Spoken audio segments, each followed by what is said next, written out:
on the table. You can help change their future in a single moment. See how far your support can go at unbound.org. Is this the Dodgers? This is the KBLA Sports Minute with Ray Richardson. The Dodgers head into the All-Star break after taking 2 of 3 from the Giants in San Francisco. They scored 3 runs after 2 outs in the 11th inning Sunday to beat the Giants 5-2. The Dodgers will have 4 players in the All-Star game Tuesday night in Atlanta. Catcher Will Smith, first baseman Freddie Freeman, designated hitter Shohei Ohtani, and pitcher Clayton Kershaw. The Angels ended the first half of the season with a 5-1 loss at home to Arizona. Even though the Angels are 2 games below 500 at 47-49, they have 6 more wins than what they had last season at the All-Star break. They were 14 games under 500 at the break last year. The Angels are 11-10 with interim manager Ray Montgomery. Montgomery took over for Ron Washington on June 20th when Washington stepped down because of undisclosed health reasons. Washington, one of 2 black managers in Major League Baseball, will not return this season. No debates, no speculation, just the info you need. That's your KBLA Sports Minute. I'm Ray Richardson on KBLA Talk 1580.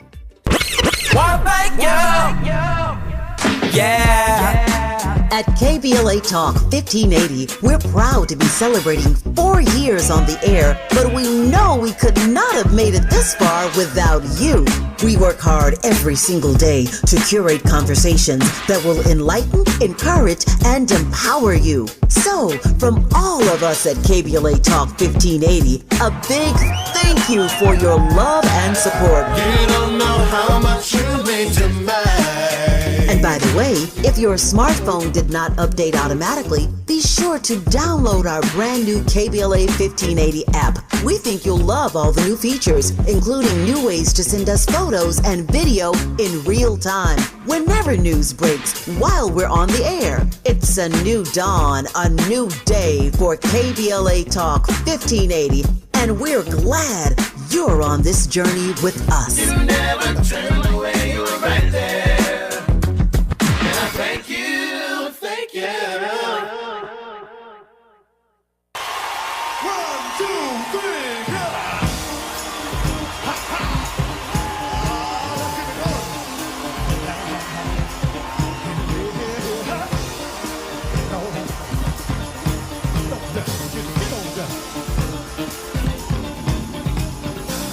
I'm gonna try to keep it coming.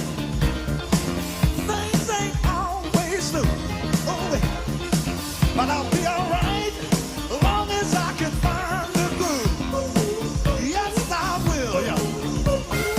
Somehow I know that I can make it. You seem to like my style. Don't you worry, I'm gonna be around a while. Yes, I will. I'm just happy to see you talk to me back in style again. Live from historic Lamert Park in Los Angeles, California, I'm Tavis Smiley, and I'm so glad to see you and me. Back in stride again.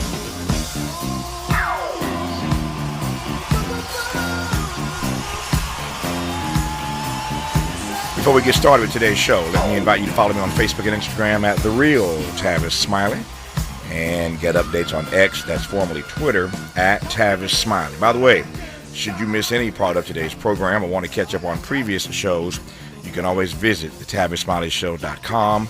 That's thetavismiley.com, or wherever you get your podcast, and listen to the Tavis Smiley podcast version of this live program at your leisure.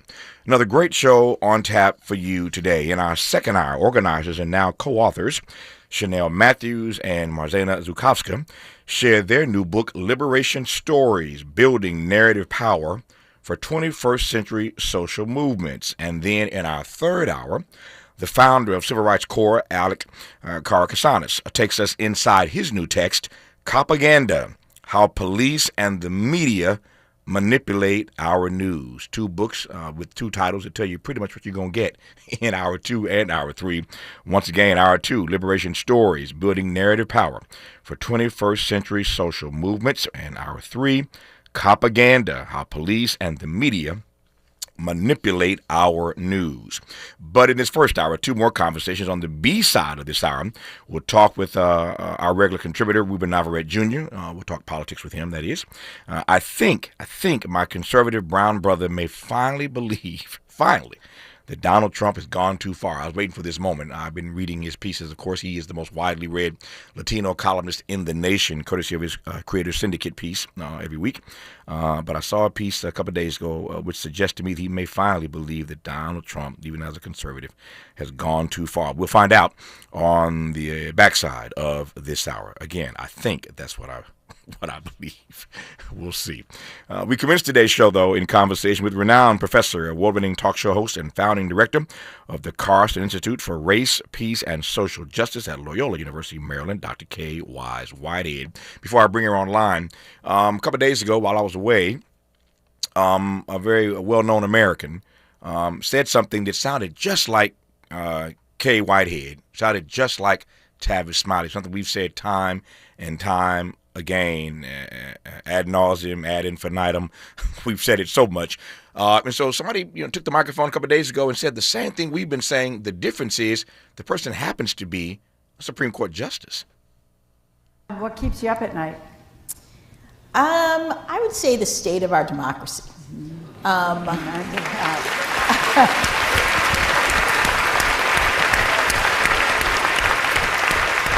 I would say that I am really very interested in getting people to focus and to invest and to pay attention to what is happening in our country and in our government.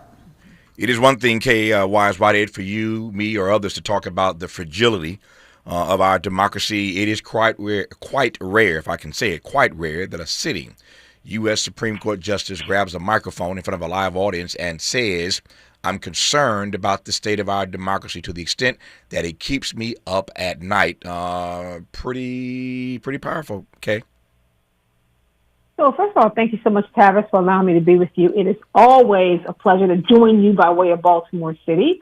I am a fan of Justice Ketanji Brown Jackson, not just because she's the first sister to sit on the bench, she's sitting in Thurgood Marshall's chair, but when I say people are singing with the Supremes, I lift up her, Elena Kagan, and Sonia Sotomayor for trying to do the hard work to keep shining the light on democracy. What surprised me the most about what the good sister said is that I was just with her at the Essence Fest. She was on the stage, and she said the complete opposite. So I'm a little bit, I wonder what happened between Essence Fest and this conversation that got her word. Essence Fest was last weekend, and she was saying that she believed in democracy, and democracy was happening, and that we asked her to give us a word to kind of keep us motivated. She said, I don't have a word for you. Just be there for each other. So somehow within a few days, it moved from democracy is working to the state of democracy is keeping me up at night.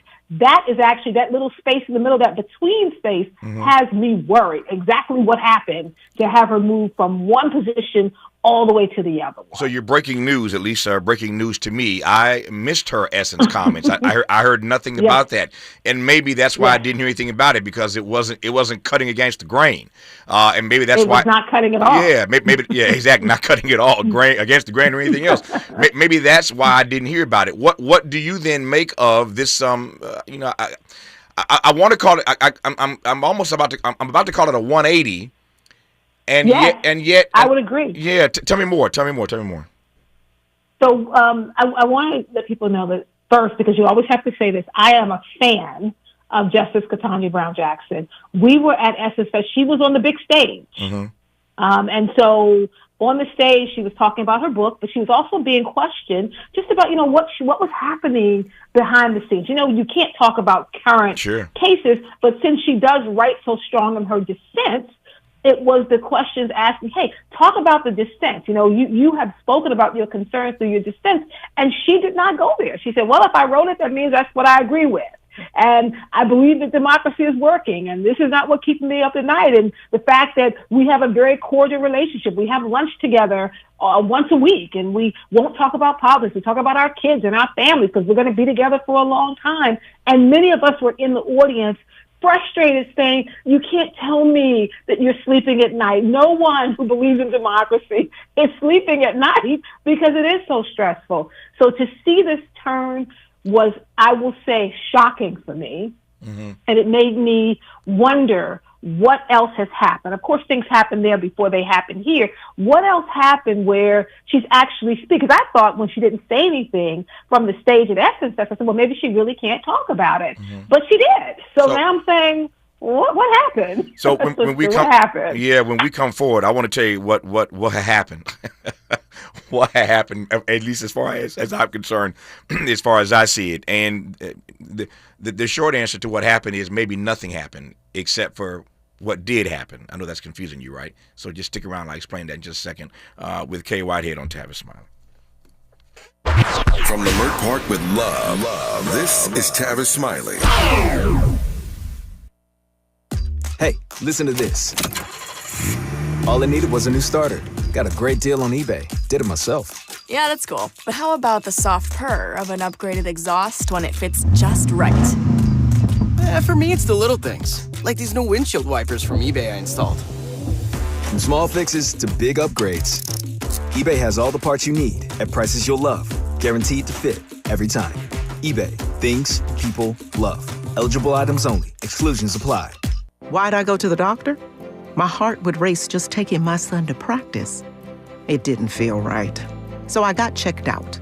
Turns out I have atrial fibrillation, which increases the risk of stroke about 5 times.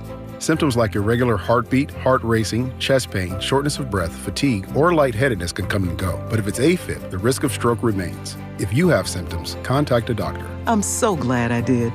Visit notimetowait.com. Sponsored by Bristol-Myers Squibb and Pfizer. Make a move into a home of your own. With City National Bank's Ladder Up Home Loan Grant, you could receive up to $20,000 that you never need to pay back. Use it toward your down payment, save on closing costs, or to buy down your mortgage rate. Find out more at cnb.com/ladderuphome. City National, here for every stage of the journey. Property must be in a qualifying market in California, New York, or New Jersey. Additional terms and conditions apply. Not all applicants will qualify. Terms are subject to change without notice. City National Bank is an equal housing lender. Member FDIC. NMLS number 536994. Break out the champagne. Everybody get a glass.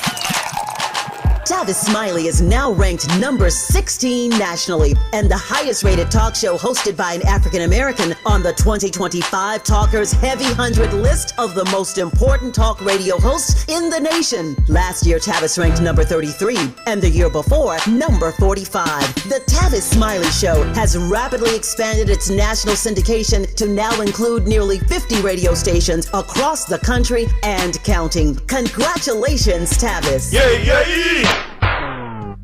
An official message from Medicare. I turned 65 this year.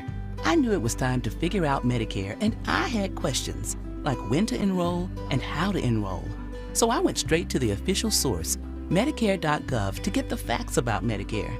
I found answers to all my questions, and I'm ready to get started. And so can you. Just go to Medicare.gov to get the real facts about Medicare. Paid for by the U.S. Department of Health and Human Services. Are you having trouble hearing? Hearing loss can devastate the quality of your life. Now, there's an affordable fix for you or your loved one. Rated the best hearing aids of 2025 by Forbes Health, Audion Hearing has the highest quality hearing aids at the lowest prices, starting at just $98 a pair. I actually like them better than my old $5,000 hearing aid. I could not believe how my hearing and life changed. Join over 1 million happy customers by going to audionhearing.com. That's AUDIEN hearing.com. Helping to make you the most knowledgeable person in your circle of friends. This is Tavis Smiley. Tavis Smiley and Kaye Wise Whitehead. So let me explain what I meant a moment ago. So I was just saying to one of my producers, we were talking there during the break, and when I'm speaking to students, Kay, and you talk to a lot more students than I do, but as over the years, I've taught various classes, I've been invited to give speeches here and there about what we do, what you and I do for a living every day. I've said that news, by definition, is an aberration. News, by definition, is an aberration, I say to students. We do not report that the sun came out today. Why? Sun comes out. Sun comes out every day, right?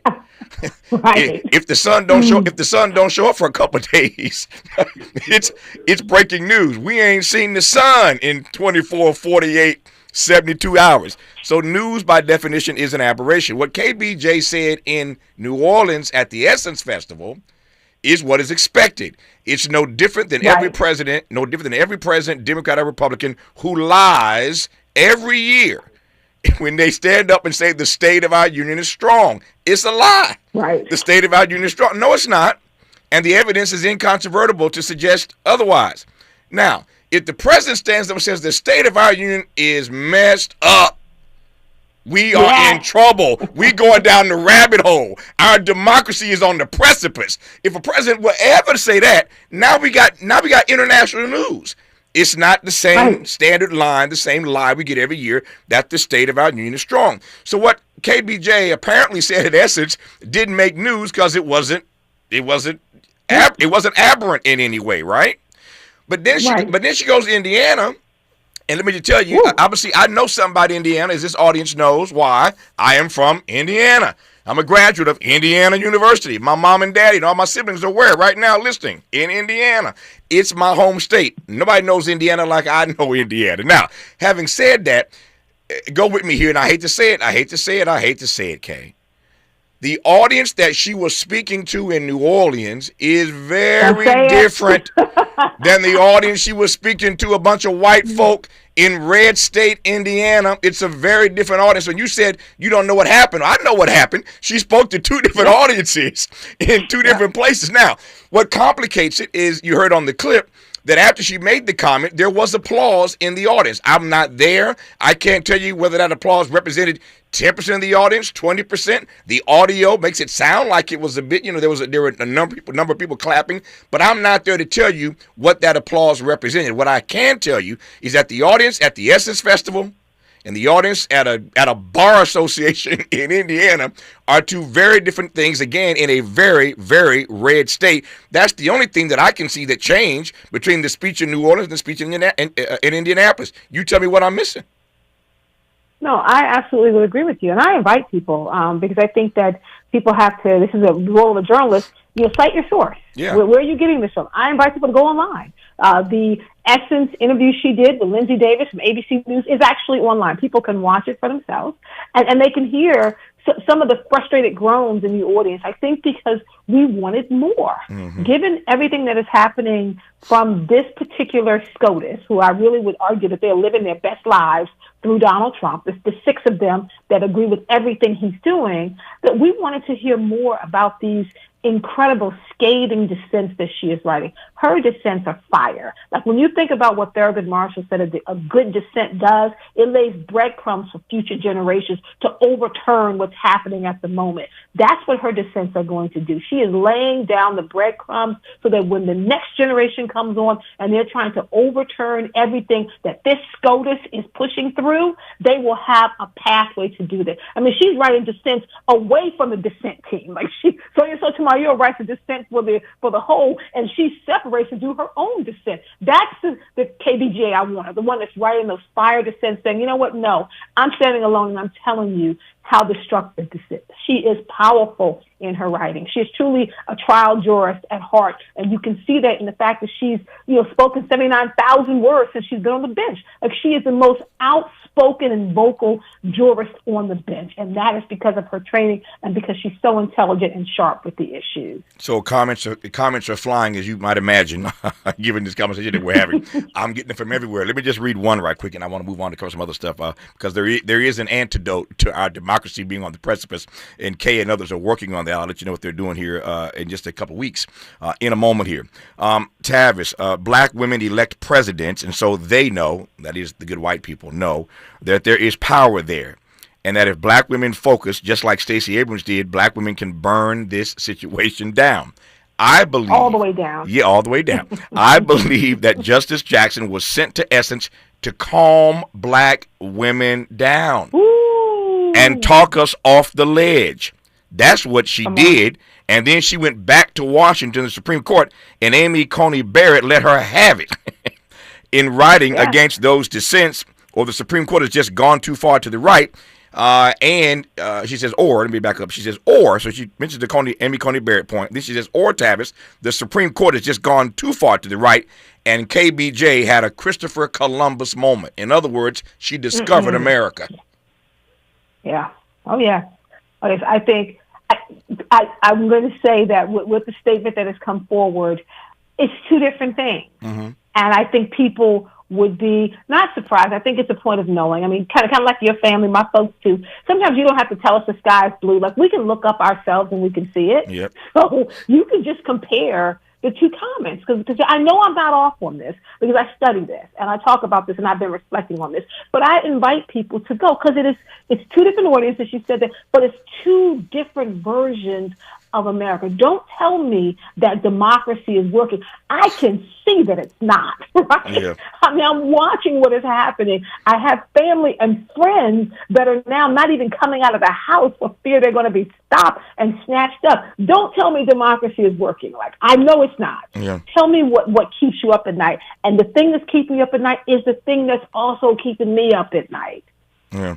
Let me add. I would have liked to have been in the audience for that. Yeah, I would have. Let me press one more time on this, only because let me preface by saying this is not a demonization of black women at all. Because, no, not at all. Not at all. What I'm about to say, that is, it's not a demonization of black women, because I've seen far too many men do the same thing more times than I can count in my career. That's my frame. Okay, now.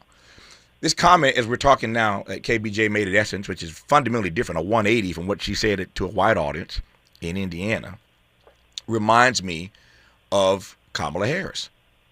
And you know where I'm going. When they pressed Kamala and she said America's not a racist country. Stop lying, Kamala. You know America. Yeah. Just because you're married to a white man does not mean that America is not a racist country. My point is this. Politicians too often have to twist themselves like pretzels to do what they think they need to do to hold on to the electorate that they're playing to. But there's something about black women doing that just rubs me the wrong way. Why? Because that's what I love and respect about black women. That at your best, you've always been truth tellers. So I'm not trying to make a higher standard for black women. I'm just being honest and telling you it feels different to me.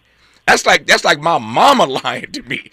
If nobody else tells me the truth, I expect Joyce to tell me the truth. I expect Kamala to tell me the truth. I want KBJ to tell me the truth. That's the value of having a black woman in the room. They show up as truth tellers. Fannie Lou Hamer wouldn't have said that.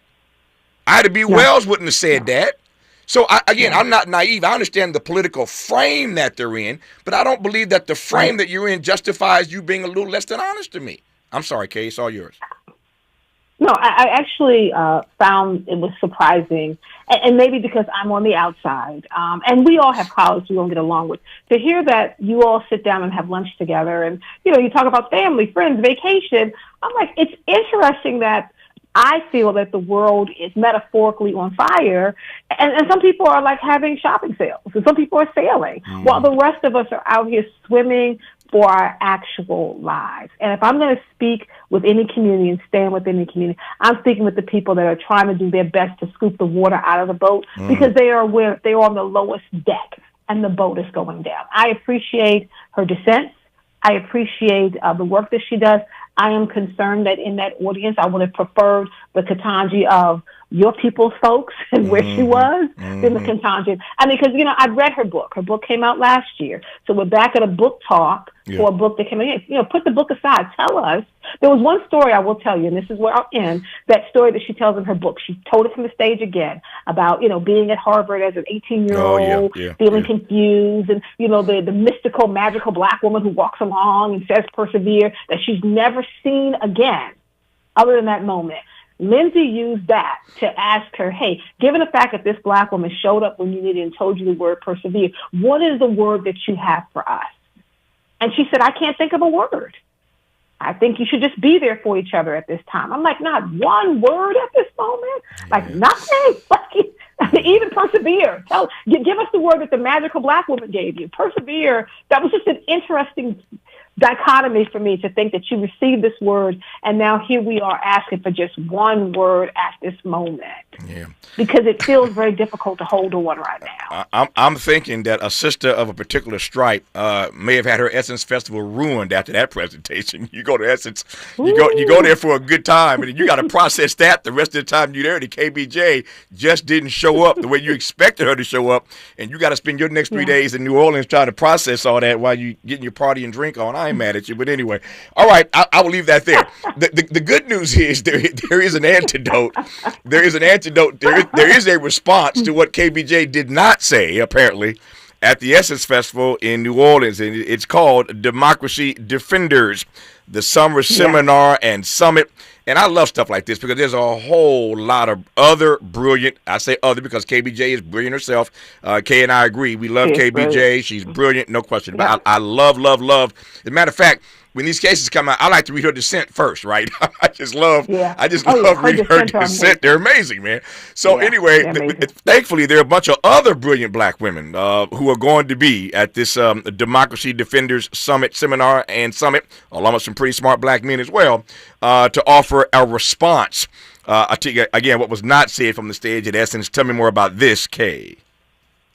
Yes, folks, we are excited about Democracy Defenders. We come on here often, the African American Policy Forum. Many of you know it because you know the work of Kimberly Crenshaw, who was our founder, one of our co-founders. And what we're going to do is we're meeting in Nashville, Tennessee, in collaboration with Rep. Justin Jones. You remember Rep. Jones? He's the one that got escorted out. The brother's still doing the good work. And we're going to be there for a week starting on Monday. Add in Melanie Campbell, you know, from the Black Women's Convening. Add in Kelly Carter-Jackson from the book We Resist. Add in Nancy McLean and her work on fascism. We can just keep going down the list. Barbara Arnwine, you know her work.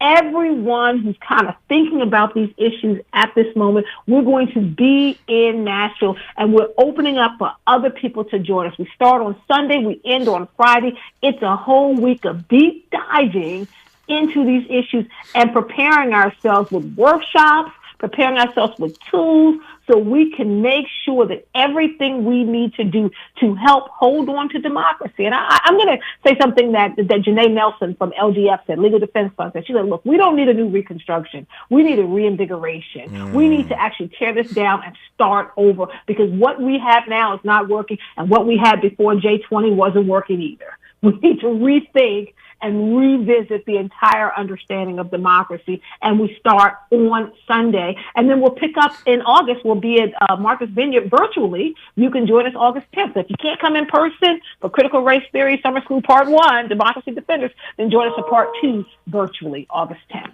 This is an amazing lineup. You heard Kay mention some of the names brought to you by the African American Policy Forum. And this audience, I think, knows that for years I moderated and curated those State of the Black Union symposia that everybody watched every year, all day long on a Saturday in February. And the panels there were obviously pretty amazing. But this one is just stellar to look at all these people, all these black thinkers who are going to be in one place for a week. She mentioned a bunch of names. I'll add to that Carol Anderson, recent guest on this program. Paul Butler is going to be there. Speaking, Tim Wise. There's a good white brother. Tim Wise, good white brother, but a guest on this program. Good white brother doing the hard work. Yeah. The brilliant Dorothy Roberts is going to be there. I mean, it's just an all-star rundown. Anthea Butler, UPenn, just some amazing speakers at this conference. Once again, it's called Democracy Defenders Summer Seminar and Summit, July 20th through the 25th in Nashville. If you can get there, I can assure you at a moment such as this, when our democracy, as we said earlier, is in trouble and on the precipice, this kind of conversation about how we defend democracy, how we save democracy, how we redeem the soul of America. As Dr. King would say, the timing of this conference, this gathering could not be more propitious, and I love having Kaye Wise Whitehead on here to tell us all about it and invite us to get to Nashville, again, if you can, July 20th through the 25th for the Democracy Defenders Summit, Seminar, and Summit. The website for this, Kay, is what? You know what it is off the top of your head? Yeah, you can go, of course, aapf.org, / FTL Democracy Defenders. AAPF.org is where you can get all the information in case you tuned in a little bit late. Kay, spirited conversation as always. I did not know it was going in that direction because I missed the stuff about KBJ at Essence, but it framed nicely our conversation and teed up nicely our conversation specifically about Democracy Defenders. Thank you as always for the work and witness you are doing. Good to have you back on this program. Take care of yourself. Anytime, sir. Thank you so much. Thank Bye-bye. you. More of Tavis Smiley when we come forward. Helping to stretch your moral and political imagination. This is Tavis Smiley. I I'm Bree Wood with BIN News Now. President Trump says Americans are already seeing the benefits of his big, beautiful bill, claiming it's driving trillions in AI investment and new car plans in an interview with Fox News. And remember this, the Democrats wanted to vote for it, most of them, many of them, because it's all good stuff. The law includes historic tax cuts, no taxes on tips or overtime, and major boosts for small businesses and seniors. A new Gallup poll shows shifting views on immigration. Just 30% of Americans now want less immigration, down from 55% last year. Positive views hit a record 80% with Republican support, also rising sharply. Meanwhile, only 35% back President Trump's immigration policies. And Chris Brown has pleaded not guilty to 2 more charges in a 2023 London nightclub assault case. He's accused of hitting music producer Abe Diab with a bottle. His trial is set for October 2026. Get BIN News Now on demand 24/7 on the iHeartRadio app. Right now, there are young people across the world facing a tough choice: continue their dream of education or drop out to help their family put food on the table. You can help change their future in a single moment. See how far your support can go at unbound.org. Compassion sponsorship means food, healthcare, education, and more for a child in poverty. And there are thousands of kids who've been waiting over a year. End their wait. Sponsor a child with compassion today. Text the word radio to 83393. This is the KBLA Sports Minute with Ray Richardson. The Dodgers head into the All-Star break after taking 2 of 3 from the Giants in San Francisco. They scored 3 runs after 2 outs in the 11th inning Sunday to beat the Giants 5-2. The Dodgers will have 4 players in the All-Star game Tuesday night in Atlanta. Catcher Will Smith, first baseman Freddie Freeman, designated hitter Shohei Ohtani, and pitcher Clayton Kershaw. The Angels ended the first half of the season with a 5-1 loss at home to Arizona. Even though the Angels are 2 games below 500 at 47-49, they have 6 more wins than what they had last season at the All-Star break. They were 14 games under 500 at the break last year. The Angels are 11-10 with interim manager Ray Montgomery. Montgomery took over for Ron Washington on June 20th when Washington stepped down because of undisclosed health reasons. Washington, one of 2 black managers in Major League Baseball, will not return this season. No debates, no speculation, just the info you need. That's your KBLA Sports Minute. I'm Ray Richardson on KBLA Talk 1580.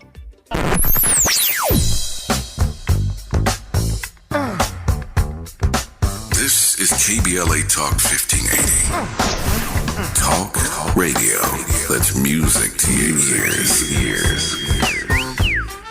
We're unapologetically progressive. KBLA Talk 1580. Paid for by government.com. Did you know? The United States Mint has issued a new Morgan silver dollar coin in proof condition for the first time. Not only that, they are also minted in 99.9% pure silver for the first time ever in history. Coin experts are calling this an amazing opportunity for anyone that knows the enduring popularity of Morgans. But you must hurry. Only 400,000 of these legal tender silver dollars were issued. These first ever Morgan silver dollars are brand new with stunning mirror-like finish, minted by the iconic San Francisco Mint. Call now and you're guaranteed a new first ever 99.9% pure silver proof Morgan dollar. To learn more, call 1-800-973-9717. If you order now, you will receive a free coin collector bonus pack, a $25 value, free with every order. Call 1-800-973-9717 now to secure your new Morgan silver dollars before they are gone. That's 1-800-973-9717. All I need is one mic. With the KBLA Talk 1580 guest editorial, I'm Martin Gordon, chair of the Pasadena Community Coalition. Recently, I listened to a Tavis Smiley show conversation with James Farr. At one point, James said something that caught me off guard. Not because it wasn't true, but because it is. Black Altadena is gone. I know it may seem stupid and non-productive, but I stopped in that moment listening to Tavis and James. I broke down and cried. In the back of my mind, I told myself we can bring it back like it was. But James Farr's reality check hit me like a ton of bricks. My community is being murdered. I said murdered, not by the Altadena Eaton Canyon fire, but by the people we elect to protect us, and by greedy and gatekeeping nonprofits who cannot see the forest for the trees. For the first time since the fire, I truly feel and understand my wife's inconsolable pain. Because I'm struggling to find a path to recovery and at least some form of normalcy. My community is crumbling right in front of my face. Lack of funding to rebuild is slowly destroying us. Many of us can no longer hold out, and developers are gobbling up our property. When I hear voices like Tavis Smiley and James Farr speak truth to power on KBLA Talk 1580, it reminds me that we're not crazy, just unheard. Make no mistake here, KBLA delegation, this is war. And we the people of Black Altadena are losing. It's like waiting for reparation. Not gonna happen, brother.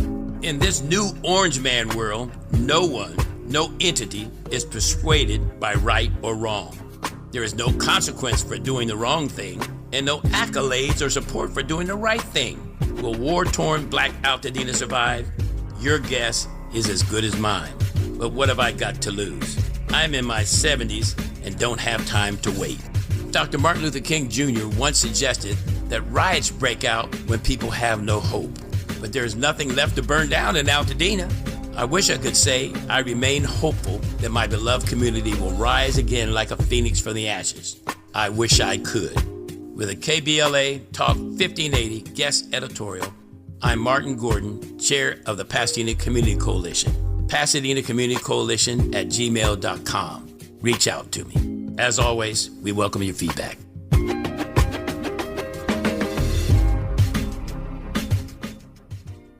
Made fresh daily in the Mert Park, Los Angeles, California. You're listening to Tavis Smiley. Tavis Smiley and Ruben Navarrette Jr. right about now. What a spirited conversation with Kaye Wise Whitehead. I thank her for coming on as always. And again, did not realize that situation in essence existed with KBJ.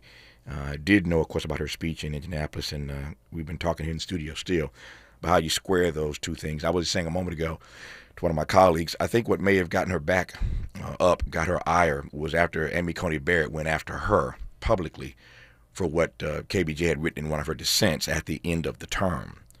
And that may have made the difference. Amy Coney Barrett came after KBJ so hard for what she'd written in that dissent, basically saying you have moved beyond the decorum of the Supreme Court. You've probably been following the story. If not, you can read about it. Just Google it for yourself. But ACB went after KBJ, and it got UGLY. And that may have been what got Justice Jackson to make that comment in Indianapolis a couple of days ago, that what keeps her up at night is the state of our democracy. Again, powerful words, unusual, rare comments from a sitting Supreme Court justice, but I digress on that for now. Ruben Navarrette Jr., how are you, sir? Very good, my brother. Good to be with you again, as always. Good to have you on. Let me just tell you, here's what I said at the top of the show today about, almost 40 minutes ago in running and giving the audience the rundown for the day. I said on the B side of this hour, we'll talk politics with our regular contributor, Ruben Navarrette Jr. I think my conservative brown brother may finally believe, that Donald Trump has gone too far. I think. That's what I said at the top of the hour in suggesting you'd be on today. So am I right? I've been reading your stuff lately, man, and it seems to me that this Texas flood thing and a number of other things just aren't making sense to you. I almost get the sense that you think we're slouching toward fascism. Am I misreading your stuff? No, but I think you are reading into it somewhat because you have this context of somehow maybe I've been pro-Trump and now I'm not pro-Trump anymore, or maybe I was not so conservative. I was conservative before, but not so conservative now. I've been acquainted, as you have been, with Donald Trump as a public figure in the realm of politics for 10 years, since he came down the escalator. And you will recall that when he came down the escalator and announced he was running for president, one of the first things he did was insult Mexico and Mexicans. Yep. And say that Mexico wasn't sending its best people, they're sending criminals and rapists and drug traffickers, right? Now, he did not, unless I misremember, he did not, in that speech, insult black folks. That would come later. But on day one, he insulted Mexicans. Yeah. And I took him to task then. So a Google search will say that I've always been never Trumper, always thought he was a dangerous person, always thought he was going to be a terrible president. Like a lot of people, I had no idea just how bad it would get on various fronts. that democracy would be imperiled, as Justice Jackson says. But it's been an education for a lot of folks. I think he also bobs and weaves. You see where he is now on Ukraine. You see where he is on reevaluating his relationship to NATO and Russia, and then the tariffs, in and out, up and down, back and forth. He's all over the place, and so it's tough to track the guy. But I've been pretty consistently never Trumper and happy there. So for those who are having buyer's remorse, it is not you. To your point, you've always been a never Trumper. But for those in your community and frankly beyond, let's call it what it is. It ain't just brown folk who voted for Trump. A lot of black people, more than the last time, voted for Trump. You and I both know that. We don't need to debate that.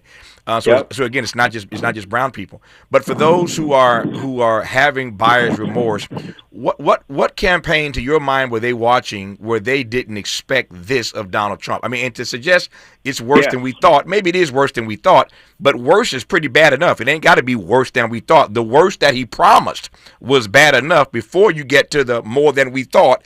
So what were they not paying attention to? What were they missing? Well, here's one important thing you mentioned before. It's true of black men. It's true of Latino men, that each time Donald Trump has been on the ballot, 3 times before them, in 2016 and 2020 and 2024, each time he has done better with that demographic. Mm-hmm. He only gets better with black men and with Latino men. And the question is properly framed: exactly where has the Democratic Party failed black men? Where has the Democratic Party failed Latino men, that those populations were such easy pickings for Trump? I always think about the fact this is not Trump's victory as much as it is the Democratic Party's failure with those two demographics, right? Mm-hmm. So I think that's important. We've got to say that over and over and over again, and always frame this in terms of a loss for the Democrats as opposed to a win for Trump. In terms of how we thought it was going to go, here's what I thought was going to happen.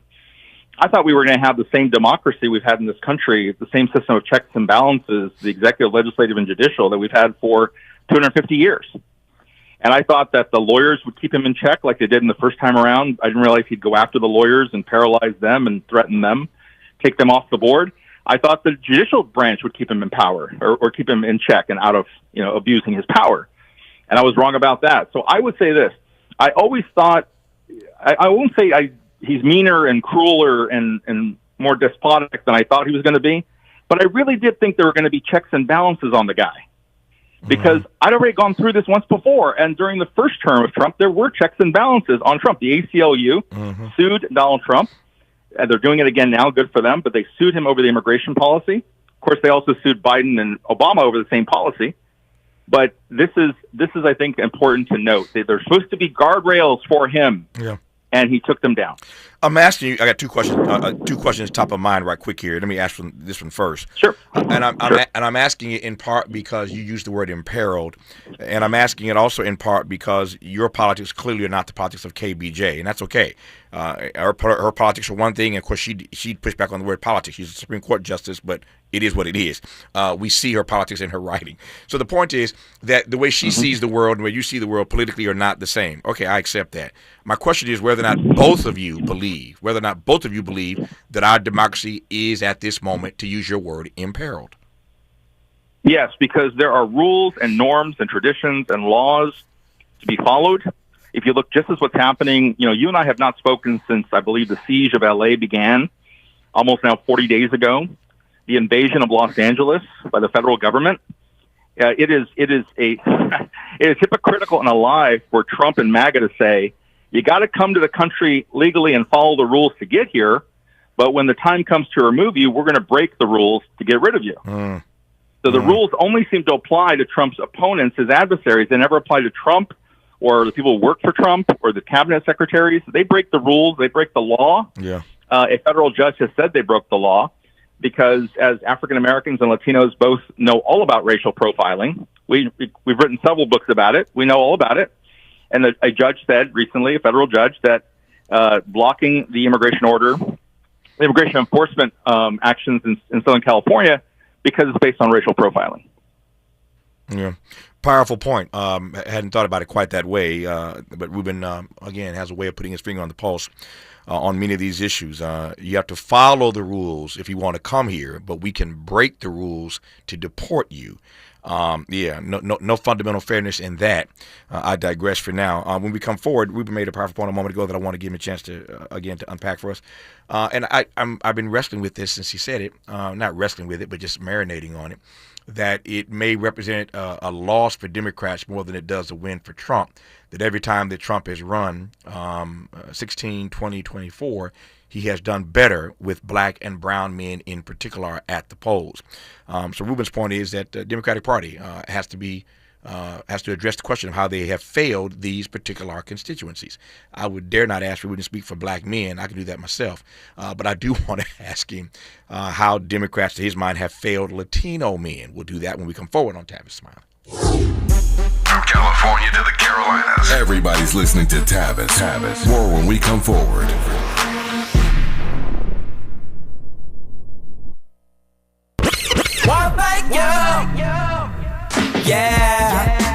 At KBLA Talk 1580, we're proud to be celebrating 4 years on the air, but we know we could not have made it this far without you. We work hard every single day to curate conversations that will enlighten, encourage, and empower you. So, from all of us at KBLA Talk 1580, a big thank you for your love and support. You don't know how much you mean to me. And by the way, if your smartphone did not update automatically, be sure to download our brand new KBLA 1580 app. We think you'll love all the new features, including new ways to send us photos and video in real time, whenever news breaks, while we're on the air. It's a new dawn, a new day for KBLA Talk 1580, and we're glad you're on this journey with us. You never turned away, you were right there. Thank you, thank you. We asked seniors how to prevent Medicare scams. My best advice, if you get a phone call, do not talk to the person. These people are well trained. Don't talk to them. They don't know me. They're just trying to scam me. Don't be fooled. Hang up. Just hang up. Never give out your Medicare number. They're going to get your number to put in a false claim. If I get a call from someone, I don't pick up the phone. And should I pick up the phone and they ask for information, then I hang up. How do you detect Medicare fraud? Just like I check my credit card statements, I check my Medicare statements monthly. Scammers can get a hold of your number, order medical devices through your account, and you're not even going to know about it if you don't look at your statement. Check your statement every month. If you get your statement and you see something that you know you did not have done, you report it. Call your senior Medicare Patrol. To report Medicare fraud, call the Senior Medicare Patrol at 855-613-7080. KBLA Talk 1580. We've got a lot to talk about. KBLA Talk 1580 is committed to self-care and community well-being. Walk Good LA was formed in June 2020, inspired by the Black Lives Matter movement and the beginning stages of the COVID-19 pandemic. What began as a few minutes of breath work and yoga meditation before protests against police brutality turned into a safe space for the community to heal in hard times. The immensely positive response from the community transformed the momentum into a movement. Today, Walk Good LA is a black and brown-led community wellness organization based in Los Angeles. They provide spaces for healing through community yoga classes, guided meditations, hikes, run clubs, and other activations throughout Los Angeles that attract hundreds of members weekly. With the help of Propel and Michael B. Jordan, they now have a yoga and wellness studio in Los Angeles called the Walk Good Yard. To join their mailing list and connect with healing spaces, please visit walkgoodla.org. That's walkgoodla.org. Or find them on Instagram at walkgoodla. This is a community call to action, a community call to healing from KBLA Talk 1580.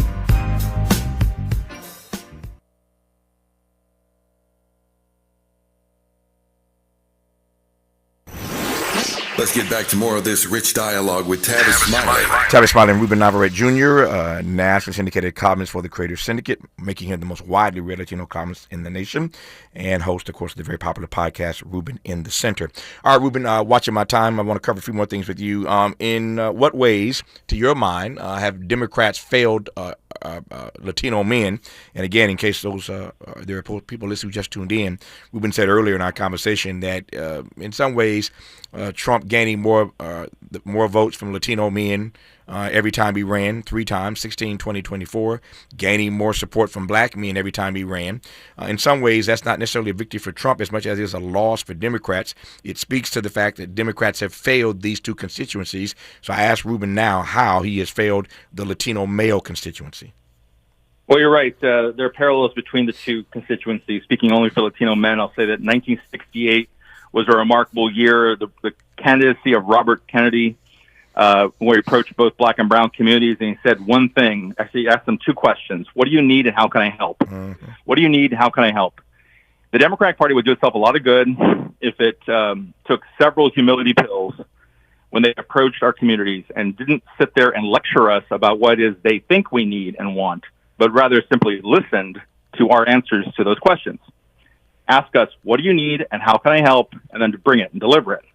Instead, what they've told Latino men is, look, you should be worried about pronouns and transgender bathrooms, and you should be worried about, being woke and global warming and, all these other things that Latino men are not concerned about. What they're concerned about is bread and butter issues, inflation, jobs, the economy, healthcare.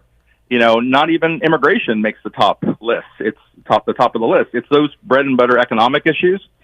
And I think that Latino men have felt ignored and neglected, lectured to, condescended to. I've had arguments with white male Democrats who have the temerity, the nerve to lecture me as a Latino about what it is Latinos need and want. I mean, brother, if only I could come back, be reincarnated as a white male, because I would love to know what it feels like to love myself that much. Yeah. How do I want to phrase this? Is that damage irreparable, or can Democrats at the midterms and beyond turn the tide against what's been causing Latino men to drift toward Trump? They're not doing it now. I mean, I'll pick one in particular. Governor Gavin Newsom says all the right things when it comes to going after President Trump on the immigration raids, on the assault on California, the attempt to destroy Los Angeles. Governor Newsom is a great talker. He's not much of a doer. He needs much more action, less words. So even there's your Exhibit A right there in terms of what that particular white Democrat, Gavin Newsom, is doing. It's not enough.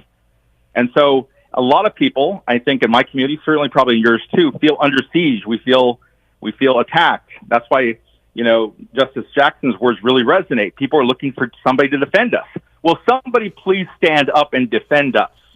Okay? Yeah. It's just not that hard. But where are these California Democrats who come to us at election times? Where are they now? They're hiding under their desk. When we come forward in our remaining moments with Ruben Navarrette Jr., there are some signs that the MAGA base is starting to get disappointed in Donald Trump. Tucker Carlson included. I'll tell you what I mean by that when we come forward on Tavis Smiley. This is getting good. Yeah, man. Tavis Smiley continues when we come forward.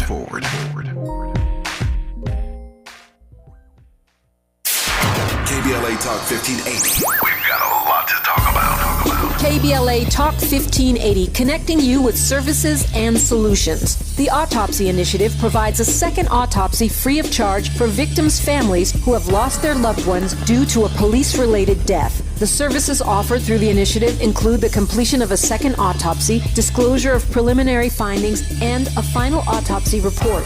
A police-related death is when an individual is harmed by police officers using deadly force, which results in an individual's death. Police-related death includes in-custody deaths, including those that arise during contact with law enforcement enforcement officers during arrest, pursuit, booking, transport, or incarceration. The Autopsy Initiative has a team of board-certified pathologists on call. An autopsy request may be completed by anyone with a close relationship with the victim, which may include the victim's spouse, partner, relative, close friend, or lawyer. To request a free second autopsy for a victim of police violence, please visit knowyourrightscamp.com. That's knowyourrightscamp.com. Then click on Autopsy, then click on Request. At KBLA, we believe in justice for victims of police violence. We say their names, and we don't black down. This is a community call to action from KBLA Talk 1580.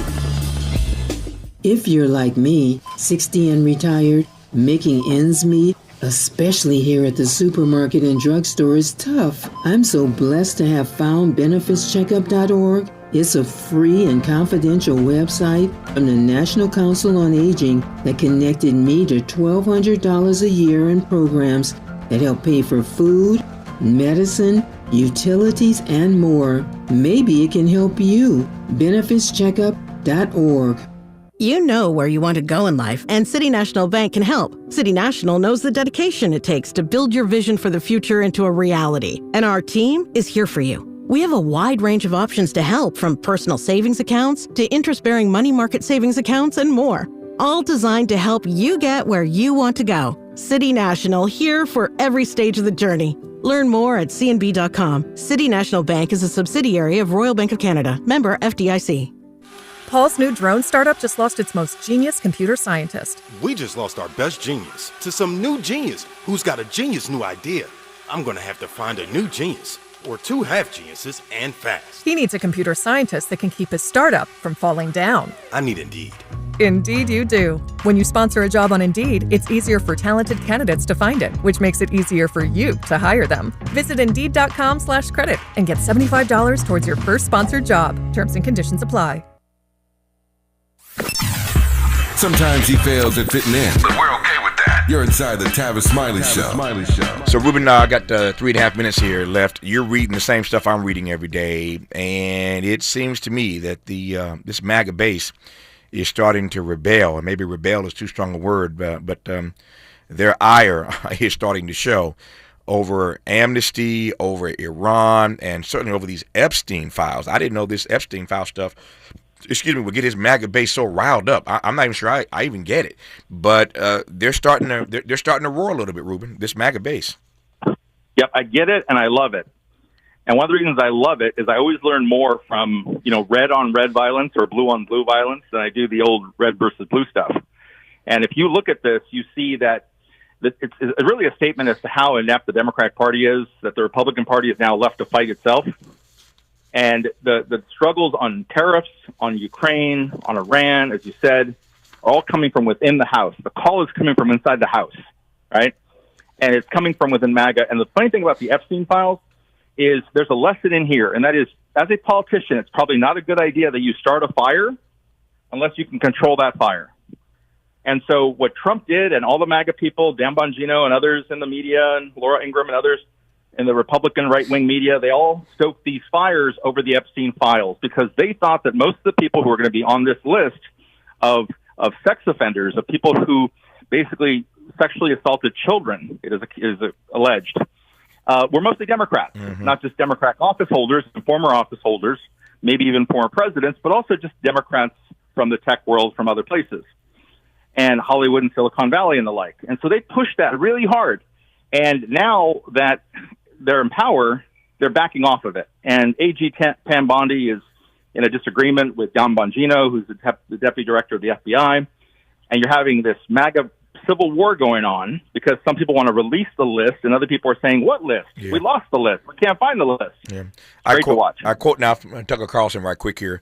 I like Trump. I campaigned for Trump, but I've got my views, close quote. He goes on to say, I'm reading now in a piece from NBC News, in fact. He goes on talking about what Ruben just laid out, these Epstein files that MAGA supporters won't release.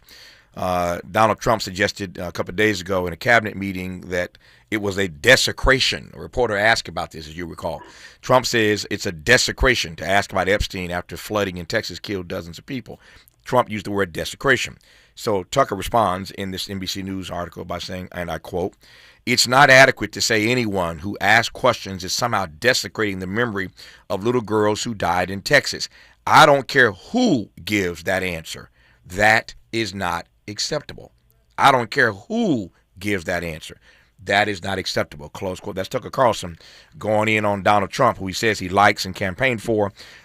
Indeed, he did. We saw him sitting next to Trump every night at the box in Milwaukee at the RNC convention. But now this MAGA base is starting to turn slowly against Mr. Trump. As you heard Ruben say, it's red-on-red violence. But again, amnesty, Iran, the Epstein files, they're starting. Now, if I had time, and I don't, I would love to unpack what it means that these issues are the ones that are disturbing them.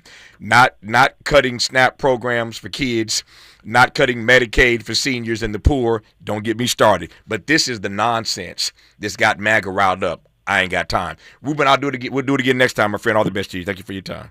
All right, love you, brother. Take care. Love you back. More of Tavis Smiley when we come forward.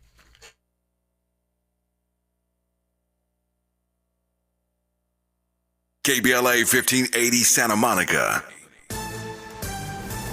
I'm Bree Wood with BIN News Now. President Trump says Americans are already seeing the benefits of his big, beautiful bill, claiming it's driving trillions in AI investment and new car plans in an interview with Fox News. And remember this, the Democrats wanted to vote for it, most of them, many of them, because it's all good stuff. The law includes historic tax cuts, no taxes on tips or overtime, and major boosts for small businesses and seniors. A new Gallup poll shows shifting views on immigration. Just 30% of Americans now want less immigration, down from 55% last year. Positive views hit a record 80% with Republican support, also rising sharply. Meanwhile, only 35% back President Trump's immigration policies. And Chris Brown has pleaded not guilty to 2 more charges in a 2023 London nightclub assault case. He's accused of hitting music producer Abe Diab with a bottle. His trial is set for October 2026. Get BIN News Now on demand 24/7 on the iHeartRadio app. Right now, there are young people across the world facing a tough choice: continue their dream of education or drop out to help their family put food on the table. You can help change their future in a single moment. See how far your support can go at unbound.org. Is this the time? This is the KBLA Sports Minute with Ray Richardson. The Dodgers head into the All-Star break after taking 2 of 3 from the Giants in San Francisco. They scored 3 runs after 2 outs in the 11th inning Sunday to beat the Giants 5-2. The Dodgers will have 4 players in the All-Star game Tuesday night in Atlanta. Catcher Will Smith, first baseman Freddie. Even though the Angels are 2 games below 500 at 47-49, they have 6 more wins